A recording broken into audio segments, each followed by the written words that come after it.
About 6 years ago, I was working with an executive coach, and he had me do this exercise he called the 3, 3, and 3. And the first 3 was 3 areas of your life. So your work life, your family life, and then your personal life, you outside of your work and family.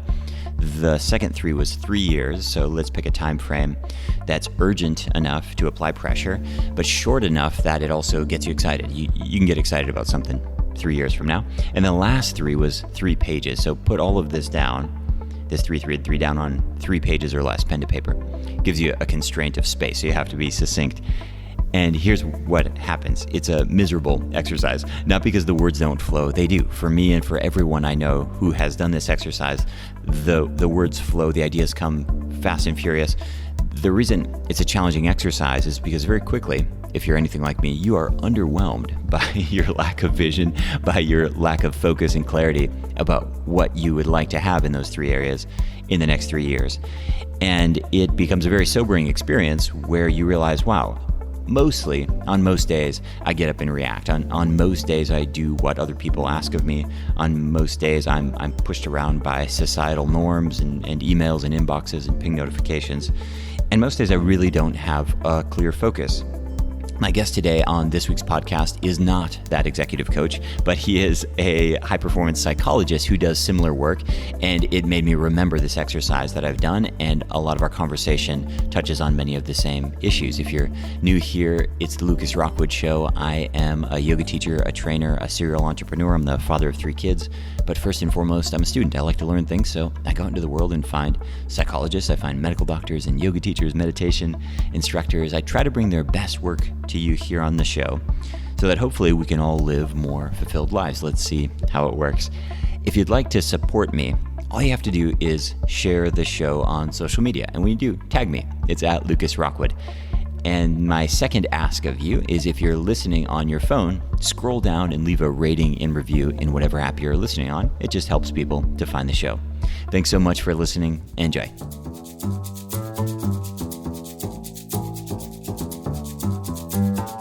So hello and welcome everybody. Today's show is called In Search of Mastery. I am here with Dr. Michael Gervais. Michael's a high-performance psychologist. He's the co-founder of Compete to Create. It's a digital platform, helps people become their best through mindset training. He works with a who's who of professional athletes, CEOs, and everyone in between. He's got his own podcast, which is great, called Finding Mastery. Michael, welcome to the show. Thank you for including me. This term that you use, mastery, is so seductive. I love it. I like even just saying, I'm listening to Finding Mastery. It's just like, it's just something that I think people can really get behind. At the same time, people have different working definitions. And so, I know a guy who's a chess master, and he uses mastery in a very specific, chess master is a very specific thing. I don't know that I would call myself the master of anything, but for people listening, in your world, in your realm, how do you think about mastery, both in a professional athlete perspective and then just from a professional average human listener perspective? It is complicated, isn't it? This idea of like, what is it? But at the same time, there's a familiarity with what we think it might mean. And so let me pull on that thread a little bit and do my very best. And I've been studying this for a long time. And it's one of those concepts that when you really dig into it, challenges words, because it is I can give you the Webster dictionary definition, which is the action or the process of mastering a subject, but then it's like you're using the same word to define the thing, so that doesn't really help. Mastery is really about a path, and the path then is the goal. So getting on the path of mastery is what I'm more interested in. And I've asked the question to hundreds of people that are world-leading, world-class thinkers and doers, how they define or articulate mastery.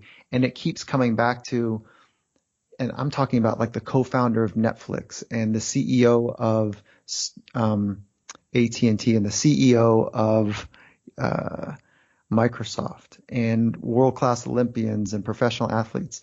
And so these are people that have been in the amphitheater and really attended to refining their craft. Here's how they think about it. They think that there's 2 parts to it. There's mastery of self and mastery of craft. I'm far more interested in mastery of self towards mastery of craft. So if it is the path, what is the path about? It's digging down into the nuances, into the space between the spaces, to understand where and how truth is expressed and revealed, and this artistic expression of what is true and pure to the present moment, how that is able to, how that we can convey that under a range of conditions, ranging from calm and comfortable and a kind environment, all the way up into a harsh, rugged, consequential, pointed edge environment. The ability to express with a very high degree of sensitivity and truth and pureness to it, whether that is a violin, whether that is giving a pitch in front of a boardroom, whether that is holding a pose, that where you're holding dignity at the same time inside of the shape that you're working from. I'm speaking to you now, right? There's the ability to master your inner self as well as the craft. And again, the goal is the path, to be on that path towards understanding the nuances and the space between, because most people are working outside of nuance. It's kind of like big Lego rocks or blocks, if you will. And it's the nuances that make the difference. Now, let me just add one more thing, is that I'm far more interested in a living masterpiece, which I believe is available to all people every day. And for me, it is the expression of applied insight and wisdom, and those wisdom and insight are rare, but it is the pursuit of being able to express them day in and day out. And I don't think there's a day where everything goes just according to plan. And therein lies the rub. It's like there are skills that we need, mental skills we need to pivot and adjust so that we can authentically express. So I hope that's trying to capture this dynamic nature as best I possibly can. So I've had two clients recently who were Olympic hopefuls, one a sailor, and I didn't even know there was sailing as an Olympic sport, and another was a snowboarder. And one of the things that struck me compared to I was working with a group of people, and one of the things that struck me is they had a really clear North Star. When we talk about mastery or we talk about self-actualization or goals, they knew what they wanted to do. And for them, it was to make it to the Olympics at that point. It wasn't to medal. But they still had a North Star. And where I'm going with this is I find a lot of people, and in my dark days, which has been a while, but in my dark days, I also find myself without a North Star. I don't have someone to beat. I don't have a race, competition, no competition. Sometimes you get to a place where you don't know what you're going for. And in the world of athletics, the few athletes that I've had close contact with, they seem to have the luxury of a North Star. And I know a lot of our listeners are not in the world of athletics. They're not in C-suite jobs, in executive positions. How do you help people just even, they get excited about this idea of mastery, but then what does that mean in kind of a more pedestrian use of the word? Mm-hmm. And mastery is available to everybody. And so let's pull on the North Star idea. Mastery does not mean you are the best in the world. Mastery means that you're on the path of exploring how to be your best. And that's where the nuances, I'm going to talk about these nuances in another way, which a living masterpiece, it is a series of eloquent and graceful micro choices, that lead oneself to experience one's own edge of capacity. Like, I know I just put a lot of words in there, but that's really what, but let me break that apart. It's like a series of eloquent and graceful micro choices that are leading you toward the edges of what you're capable of. And so why is that important? The edges of what you're capable of, because that is the path of progression, of growth. And there's a razor's edge to love, just like there's a razor's edge to, panic. And if you can stay on your razor's edge just a little bit longer than you could yesterday, now that is the path. But it's these graceful, eloquent choices and micro choices to get you closer to the edges of your capacity. And that needs to be practiced. And so if we think about like an ancient emblem of mastery, we can think about a sword maker or, something in that vein. But that's also available for us as parents, as people that are looking to make a difference in our community in some way. That mastery, to use the word pedestrian, it is available to all of us, and it is not about being, I'll say it again, the best in the world. It's about working towards being your very best. And then what does that mean? Because if we're not careful, it gets hippy-dippy, esoteric quite quickly. Yeah. And I'm trained as a clinical psychologist with a specialization in sport and performance. So I've got this unique appreciation for applied science. And it has to be real. We got to put some handles on it so we can understand how to build a capacity. And so part of that building of the capacity, let's go to the North Star. And we can call it North Star as a poetic term. And I like that. I talk about North Stars all the time. And it is a bit poetic. What it means, though, is where are you going? What are you working toward? And I'm going to break apart some words here. And I think that I've thought deeply about these words I'm going to share with you. Purpose, personal philosophy, and vision. So the vision is a bit like when you use your imagination, what do you imagine to be possible in your life? With your family, with your loved ones, with your friends, with the community that you influence. What do you imagine to be possible? Let's call that your vision. Your purpose is why do you do what you do? And there is a science to purpose. So there's 3 parts to purpose. 1, whatever your purpose is, it has to matter to you and you alone. Nobody can give you purpose. You have to figure it out. The second element is that it needs to be bigger than you. And the third element is that it's in the future, right? So your purpose is not just right this moment being expressed, but it's a future-orientated idea. And that's just good science around what does it mean to have purpose in life. And you know where this research originated was that Harvard did a 75-year study. And they studied people, they wanted to understand fulfillment.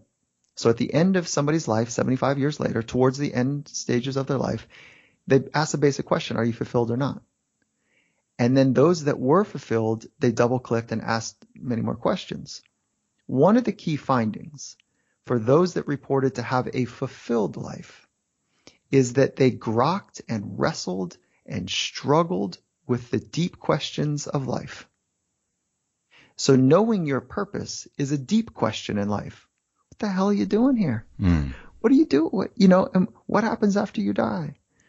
So when you get really pedestrian concrete, like what are you doing with your life? Yeah. And then, so that's purpose. Again, nobody can give it to you. And I encourage you to write down your vision. It might start with 30 pages. Maybe you get it down to 3 sentences, maybe 1 sentence, maybe a word. 1 word, yeah. Right? Pare that thing down so you could be clear with it under stress. And then same with purpose. And I'll share my purpose in a moment. But the third element here is, what is your personal philosophy? So a personal philosophy are, what are the principles that guide your thoughts, your words, and your actions? And the most dynamic people that I know, studying and being with and partnering with some of the world leading across multiple domains, and I'm not just saying world class, that almost seems sloppy to the very sharp pointed edge to some of the folks I get to work with, is that their guiding principles are so clear. And it's not necessarily to win. That's for like just the high performers. That's for the average of the elite performers. Like, I want to win. When you really get into the thin herd, the rare space, the beautiful mystic space where people are operating, expressing their craft on the deepest level, which again is available for you right now because you have a craft. It might be parenting, it might be otherwise. But to really get up on the razor's edge of your capacity, that is the path of mastery, just to level set again. It's available for all of us. But this idea of lining up thoughts, words, and actions, man, that is dynamic. And the most powerful people in the world, and I don't mean power like brute force power, but like change rooms, change regions, change nations. Gandhi, Mother Teresa, Buddha, Jesus. I mean, we go down the list. They lined up their thoughts, words, and actions in any environment. And they had the mental skills to allow them to do such. So that's where I enter the play. Like I ask people, say, well, what is your purpose in life? And they go, I don't know. Say, okay, well, let's get that clear. What is the vision? What's it look like when it works really well? Like I think it's kind of, well, okay, let's get that crystallized. And then what are your guiding principles? Well, kind of like, no. Like you just need to know them, be able to get these things out. And that's where the self-discovery work, part of it begins, is being able to answer three very simple but powerful questions. And then the mental skills are, can you be about it in any environment? Any environment. And I'm going to share last thing, and I'm going to stop talking here, is that Gervais is one of the greats in volleyball. Volleyball is one of the third largest sports played on the planet, and Gervais is considered the legend. He's won more gold medals at the Olympics and on the pro than anyone else. And I had the fortune of working with him when he was coaching our women's national team. And he said this to me. He said, and this is on one of the podcasts on Finding Mastery. He was the first person I went to. It's #1 interview. And he said, Mike, I don't know. I don't know much outside of the world of volleyball, but I do know people inside and how they work to become their best and sometimes the best. And he said, I will tell you this. Nobody passes through the Olympic gauntlet without staring down a double-barreled shotgun. I said, wow.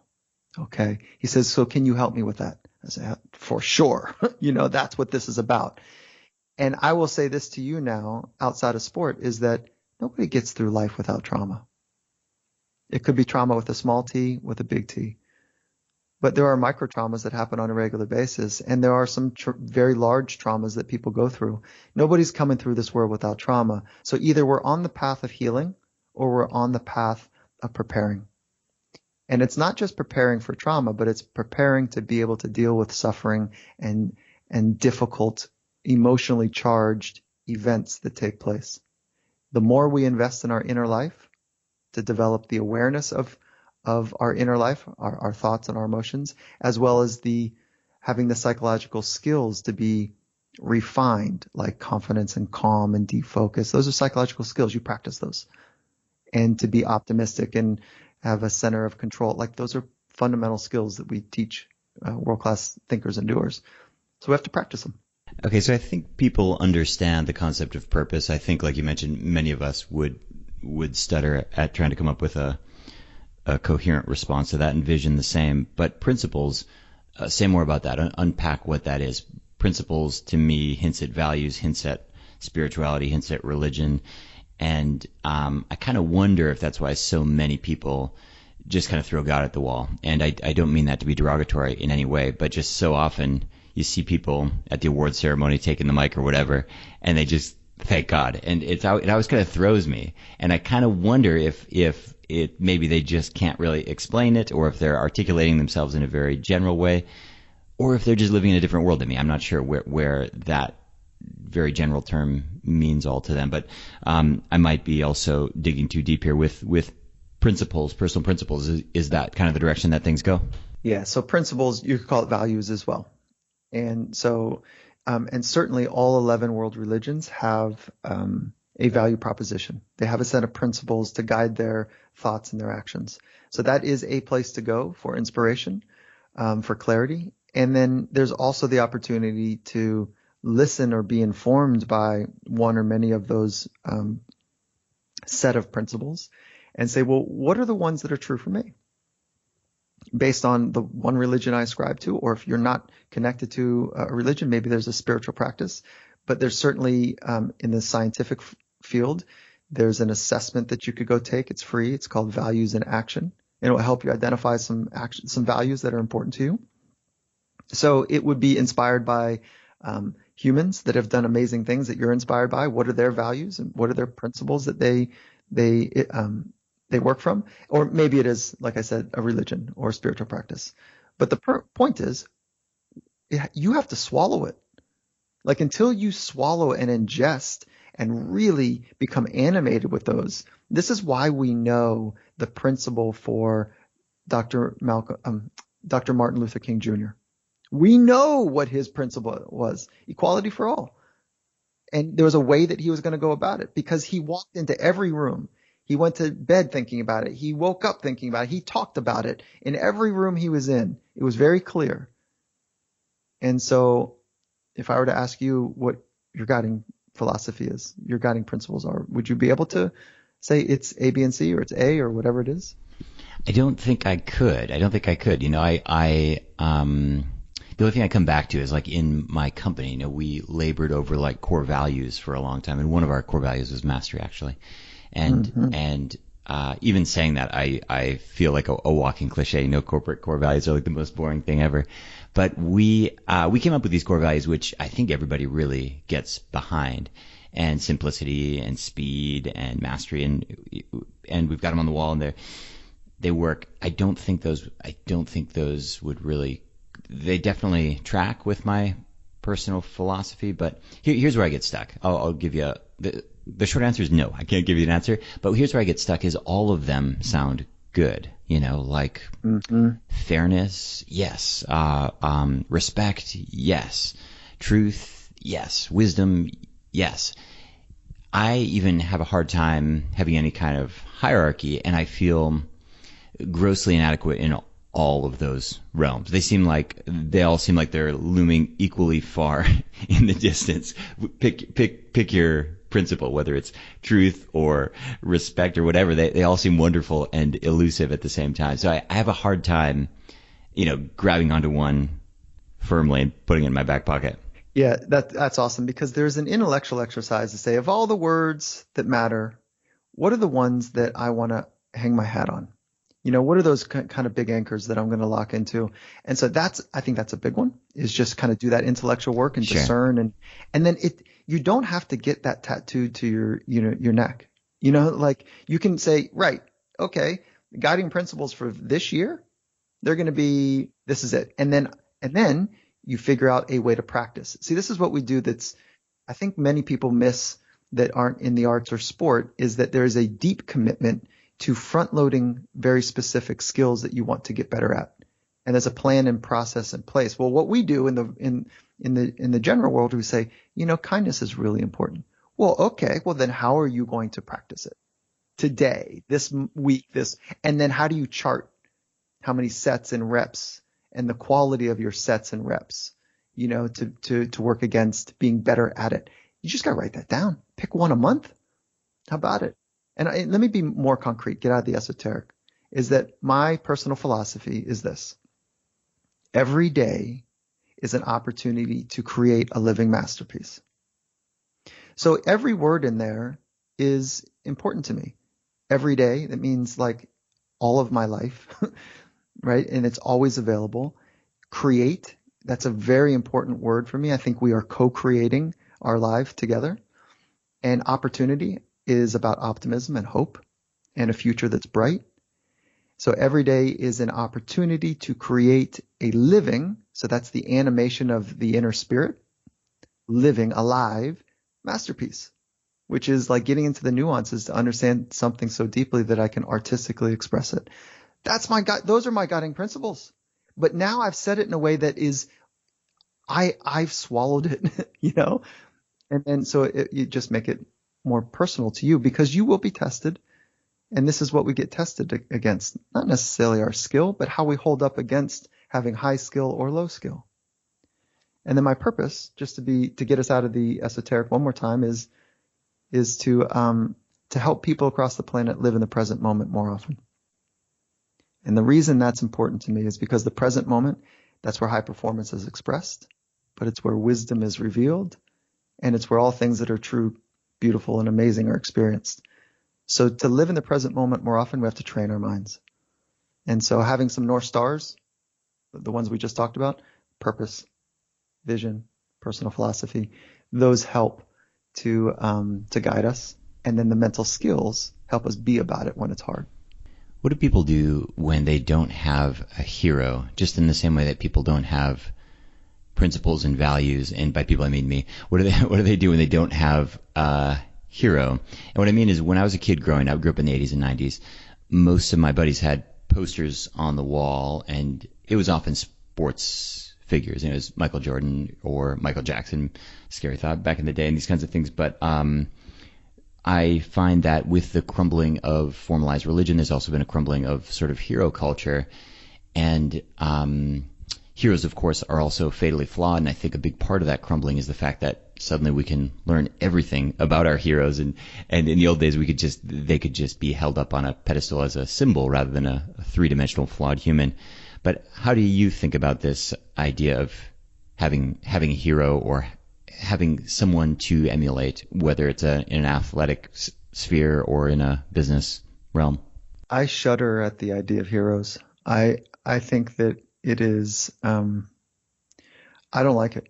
I don't have heroes. I never had them as a kid either. So there's maybe a historical biases that I'm bringing in here, but I don't think it's healthy. I think that using your imagination to explore what is possible for you and how you want to live your life according to those principles that are also important to you, that's the deep work now. Seeing somebody that represents something, that's kind of cool. But you know what? They're being themselves in an alignment with their thoughts, in alignment with their visions and goals and purpose and skills that they're working on. And that doesn't mean that could or even maybe in some cases should fit for you. So I don't like it. I think there's an unhealthy nature to it. And I recognize that somebody that looks like you or sounds like you or feels like you in some respect, can give you some hope. But I think there's more dynamic, powerful ways to build hope than having an external emblem of what could be rather than an internal alignment about how you want to. And I'm talking to kids too, an internal alignment about how you want to live. Yeah, I think it's a really great insight. I mean, hero turns into idol, turns into guru, turns into all the trappings that go along with that very, very quickly. In my world, especially, it's a really slippery slope. Michael, this is a great conversation. I'd love to have you back on the show. We're out of time, but for people who want to check out what you're doing online, follow your work, and listen to your show, tell people where to go to find you. Thank you. Thank you for including me. And so findingmastery.net is the place to go. And everything that we've talked about, we built an online course, and it's available in more depth. And I'd like to do something for your audience. I'd like to give away a course. Just tag me. It's a $500 course. And we'll give one away to somebody who they tag you, tag me, and which is at Michael Gervais, and just tell us why. Why do you want to train your inner life to become better as a person?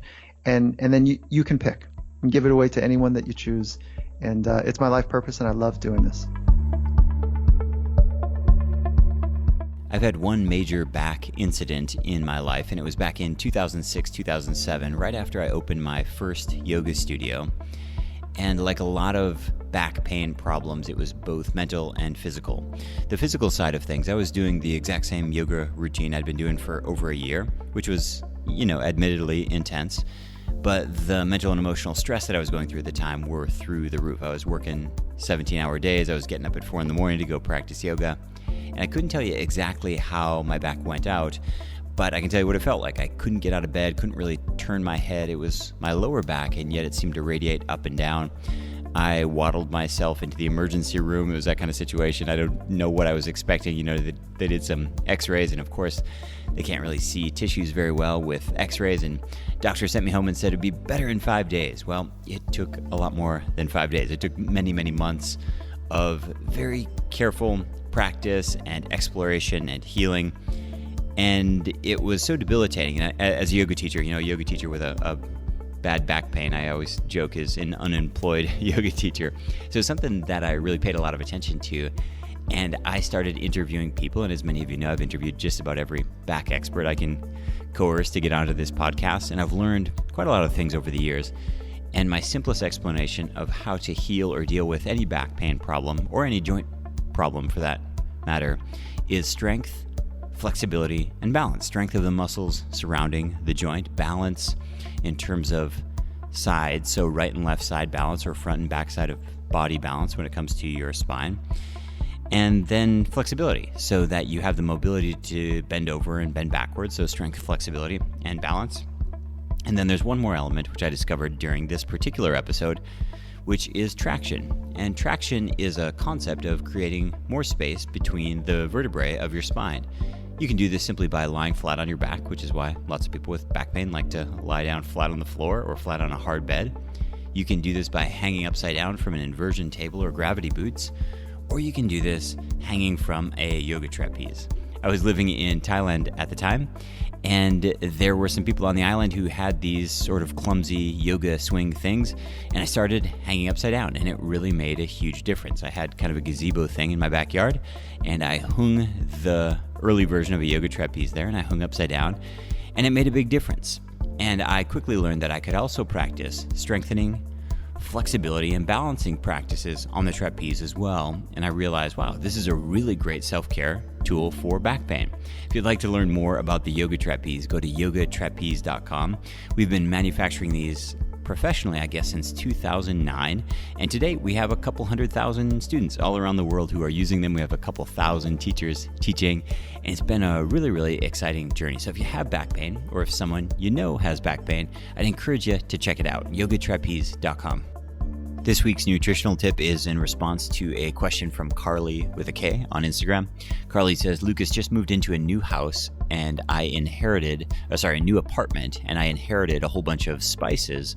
Should I keep them or should I throw them away? There are things like chili powder, paprika, cardamom, cinnamon, etc. They look fine, but I don't know, ... So it sounds like a silly question, but it's actually a good question. I'm sure some of you have faced this conundrum traveling in Airbnbs. You open up the cupboard and you see some cinnamon there, and you're wondering what century was this stuff purchased in. And if you think back to the old days, the spice trade, right? People would literally, the Silk Road, they had spices. People would travel on boats across the Atlantic with spices. Spices have been highly prized for their flavor, but also their nutrient properties.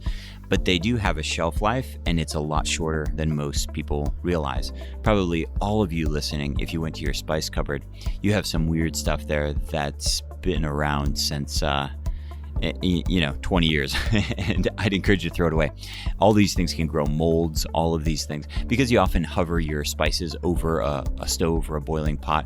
They'll often get moisture in there. They can grow things like aflatoxin and mycotoxins, and just regular old molds. They lose their flavor, and they lose all that potency that people traveled from, from China on the Silk Road, that people went from India to the Americas and everywhere in between. All of the potency of those spices gets lost when they're old and oxidized. A simple way to get around it is if you have access to a store, and I'm sure you can find this online if you don't have one locally, where you can buy in bulk. Buying much smaller quantities of fresh spices and storing them in glass jars and then dumping them every 6 months or so is a much better way to go. I don't know why people keep stuff in their kitchens for so long.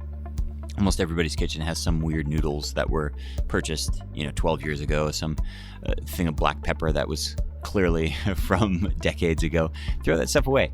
I think it's really appetizing and healthful and just a good practice just to totally revamp and turn over your kitchen every 6 months or so. It'll keep you more interested in the spices that you do have as well. Hope that's helpful, Carly. Larissa on Instagram sent me a message with a question. Lucas, I am trying to learn meditation. I simply can't sit still. My mind won't stop, not even for more than a count of 10. In fact, sometimes I test myself and I try to count to 10 and I can't make it to a 10 count. My mind wanders. I'm so frustrated. I've read all the research. I've read some of the books by the guests on your show, and I'm excited about meditation, but it's just not working for me. Help. Your experience is not at all atypical. It's very, very common. There's two things to keep in mind. The first thing is that the practice of meditation is the practice of falling and getting back up again. It just is what it is. It's like snowboarding, right? You cannot go out snowboarding for the day and not fall on your butt. In fact, just to strap on your boots, you have to sit down on your butt. It's not like skiing. Skiing, you can stay on your feet all day. Snowboarding's not like that. Meditation is also not like that. You can't get through even a full hour with your mind focused. Now, you're struggling for 10 seconds. This is also totally normal. A lot of people have these glamorized ideas about meditation, that they'll go to an ethereal realm, or that they'll leave their body, or that they'll experience bliss. these things do happen once in a while. For a few minutes, you can have these out-of-body ecstatic experiences. I have had these, rarely. I certainly can't recreate it, and I wouldn't recommend practicing meditation for that reason. But the real practice is like snowboarding. Get off the chairlift, drop onto your bum, cinch up your boots. Okay, stand up. Go down the hill a little bit, and then carve a little bit, and then fall on your butt again. And that's what meditation is. And it's really a little bit sobering when you realize that's the whole practice. Mind gets distracted, come on back. Mind gets distracted, come on back. Imagine a wobbly train going down the tracks, and your job is simply to run on either side of the train and nudge it back on track. That's all you do. So that's the first thing, is what you're doing is correct, and the experience that you're having is correct. It's common. It is the practice. That's all there is. That's the whole practice of meditation. It doesn't really matter what style of meditation you're doing. The process of losing focus, coming back, losing focus, that's all you get. The second thing that I'd like to make note of is, if you don't enjoy that process, I'd encourage you to try something else, because why push a heavy cart uphill? What might something else be? I don't know, guided hypnosis, visualization, yoga nidra, yoga breathing, some other mind-body practice. Maybe for you, you're right. Maybe you can't sit still in a way that you enjoy. Maybe something like a walking Zen meditation is for you. Maybe Qigong or Tai Chi are for you. I wouldn't put yourself in the box, even though, of course, I've had a whole bunch of meditation teachers on the podcast, even though I've spent, something like 35, maybe more, 40 days of my life sitting on my butt in a quiet room. I also have some of the similar doubts and struggles as you with meditation. Even though I'm fairly competent and find a lot of benefits, I also find the practice really discouraging and frustrating, and my mind tends to ruminate on negative stuff in a way that I don't always appreciate or find beneficial. So I'd encourage you to either think about, number one, what you're doing is actually absolutely correct, the process is correct, and embrace that and accept that. Or number two, accept that, hey, maybe there's a better mind-body practice right for you. Not for me to decide, but maybe there's something else that you should experiment with and see if it works. Hope that helps. Thanks for listening to The Lucas Rockwood Show. If you enjoy the podcast, I have two asks of you. Number one, share the show on social media with your friends and tag me. My handle is @LucasRockwood. Number two is, please leave a rating and review in whatever app you're listening on.